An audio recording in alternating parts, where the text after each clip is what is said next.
Chapter 1369. Lillian was infuriated. She brandished her fists, exclaiming, "You're the barbarian. Your whole family is a bunch of barbarians, no matter what.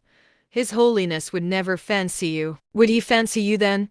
Mary retorted, showing no sign of weakness. Their gazes locked like fierce roosters about to erupt into a battle unique to women at any moment. At that moment, Wilbur walked out, furrowing his brows. "What's going on?" "Nothing.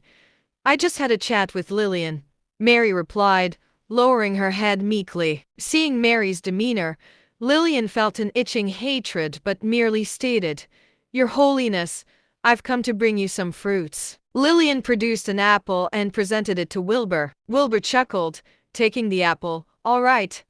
Both of you, go get some rest." Lillian and Mary exchanged a disdainful glance before parting ways. Wilbur shook his head helplessly, returning to his room. While nibbling on the apple, he stared out of the window, lost in thought. The next morning, Cameron and Dawson, leading the church militia, assembled in the square in front of the church, waiting early. Wilbur, accompanied by Carl, Catherine, and others, emerged from the church and joined the gathering on the square. Apart from the church militia, thousands of believers filled the square, creating a congested atmosphere. Wilbur surveyed the crowd and spoke slowly. "Dear devout believers, no need to worry. Under the gaze of the Lord of Fire Dragon, the actions of the Holy Illuminati Church are destined to fail." Wilbur's voice, infused with mental power, resonated clearly in the minds of every believer. "Loyal and devout, the Lord of the Fire Dragon is with us. Loyal and devout, the Lord of the Fire Dragon is with us. Loyal and devout, the Lord of the Fire Dragon is with us." The square echoed with the roars of the faithful, waves of sound growing louder with each repetition. Wilbur smiled slightly and led the church militia toward the outside. Along the way, numerous believers followed, bidding farewell until Wilbur and the others left the city, leaving the dust behind as they boarded their carriage.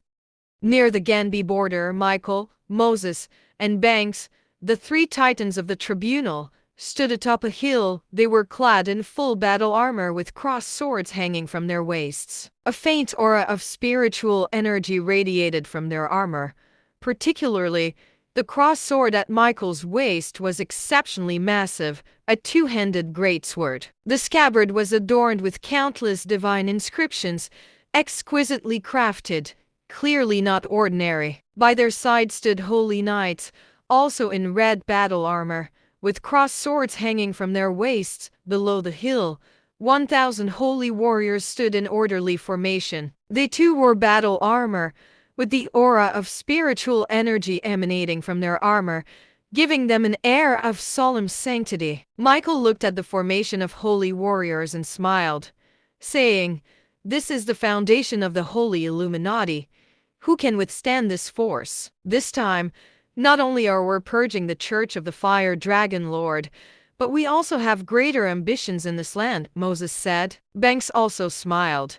"Indeed, mobilizing such a formidable force comes at a hefty cost. The Archangel has been grumbling quite a bit. If there isn't enough gain, this won't be worthwhile." "Don't worry. This land is abundant in resources.